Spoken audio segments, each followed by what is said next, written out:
मला असं वाटतं सगळं ह्याच्यात होतं, कदाचित तुमचं दुर्लक्ष असेल सांगते. ओरिजिनल प्रकल्प हा 23,000 प्लस कोटी होता आणि आता त्याची किंमत 37,000 प्लस कोटी एवढी झालेली आहे. 57% साधारण त्याच्यामध्ये कर्ज आहे. उरलेला जो फंडिंग पॅटर्न आहे, राहिलेल्या पैशामध्ये साधारण 12% एवढी इक्विटी आहे दोन्ही गव्हर्नमेंटची. उरलेले पैसे हे सबऑर्डिनेट डेटच्या स्वरूपामध्ये, म्हणजे जे टॅक्सेससाठी आम्हाला द्यावे लागतात, कारण याच्यात टॅक्सचं एक्झम्पशन नाही आहे. टॅक्सेस गव्हर्नमेंटलाच द्यायचे असतात परत. तर सर्वोच्च न्यायालयात प्रकरण गेल्यामुळे आणि तो जो मध्ये जो विलंब झाला त्यामुळे एकूण खर्च किती वाढला आणि मुदत किती वाढली?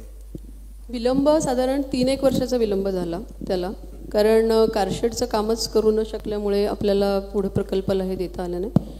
खर्च किती वाढला हे नक्की सांगणं कठीण आहे. ओव्हरऑल 14,000 कोटीचा खर्च त्याच्यामध्ये आपल्या प्रकल्पाचा वाढला. त्याच्यात काही प्राईस डिस्कवरीमुळं, काही ह्याच्यामुळं, पण मला असं वाटतं साधारण 4,000 ते 5,000 कोटीचा खर्च हा प्रकल्पाला जो विलंब झाला त्याच्यामुळे वाढला.